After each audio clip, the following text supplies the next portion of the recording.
This is Pylon Imp. He's one of few burst characters in Garden Warfare 2. Each time the trigger is pressed, he shoots out 2 shots. He has a lot of ammo at 16. Due to Pylon Imp having 16 ammo, for whatever reason he has 2 reload upgrades.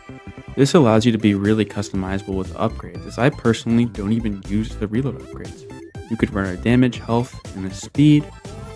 You could run 1 reload if you want instead of speed. It's really cool, very customizable character.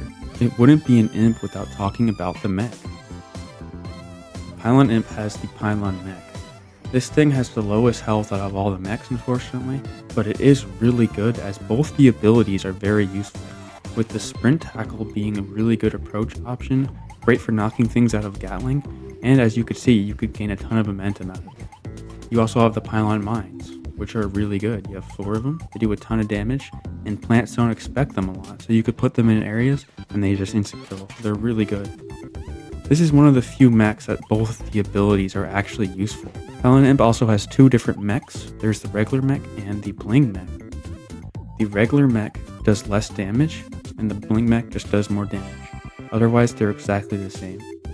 A cool thing you could do is switch between them. So for example, whenever you use your regular mech and it runs out, you could respawn and switch to the Pylon bling mech, go in it, and use it. And by the time this mech is done being used, you could switch back to the regular mech. It's a really good strategy. So yeah, he has a very good mech. Here's another fun fact. You could also hold down the trigger when shooting with this character. A lot of people think you have to keep pressing the trigger repeatedly, like with characters like Super Commando, but you actually don't. You could just keep holding down the trigger, as he is a burst character. As you could see, every time you shoot, it takes off 2 ammo, so it's always on an even number. You could actually make the ammo count on an odd number, and it's really strange to say the least. Let's get his ammo down to 2. Right before the ammo counter reaches 1, we use an ability. As you could see, we only have 1 ammo. So this is really strange, as he only shoots out 1 shot. To get into the gameplay aspect, he's decent at range, preferably at mid-range he's good, and close range. You always want to make sure you're going for headshots. He does quite a bit of damage, but I think his biggest strength is, like I said earlier, his ammo count. He can fire for a really long time.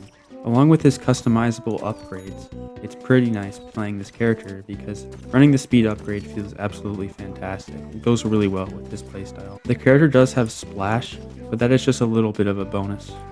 You always want to make sure you're going for critical hits, as they do the most damage. The mech's primary, you could hold down the button as well. It does quite a bit of damage, and this one's splash damage is actually quite impressive. It's really good if someone is hiding behind a corner and you have the high ground. That's where this mech succeeds. You definitely don't want to rush in like with what you would do with the Drake. You definitely want to play at a safe distance, and you could really get the most out of this mech. If someone does rush you or you want to get to another area as quickly as possible, of course you have the sprint tackle ability, which is really nice. And then on your way there, make sure to put down those mines. If you get to a high area, using the mech can be really effective, like I mentioned earlier. Of course you have 300 health, but you also have a really good height advantage, which can take advantage of the splash. It's also very accurate from range, and you could just constantly shoot people. And even if they try to go behind a corner, of course they can't do anything. If someone is too far away, as these cacti are, there's not too much you could do, as the projectiles have a limit of how far they could go. As you could see, they explode after a while. Some projectiles in this game work like that, so there is a range cap. However, it's still really good from range. Of course, you always want to go for critical hits and not only use the splash. But a situation like this right here, where someone's hiding behind a corner, the splash is really good, and you don't have to give up your good positioning. There we go. And then you could use the sprint tackle, of course, to get away or to approach.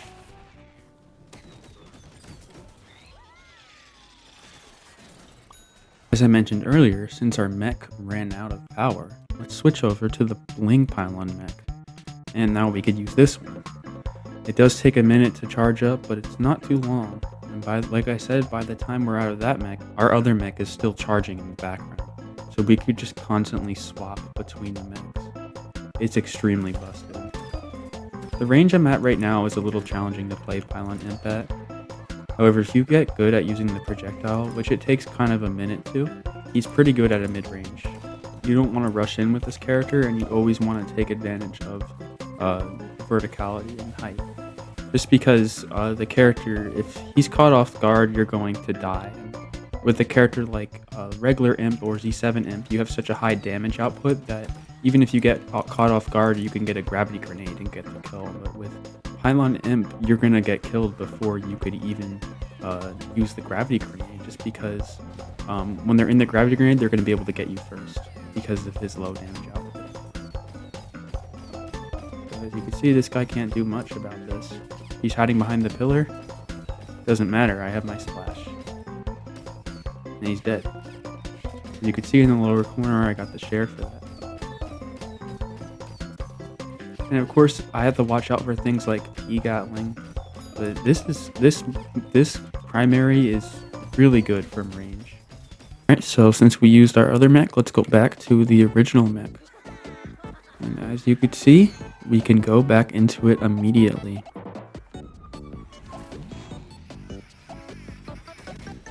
I'll talk about how to do the jump tech with this. It's like the other jump techs in the game, where you just want to keep press no movement options, jump in place, and then you could just carry your momentum.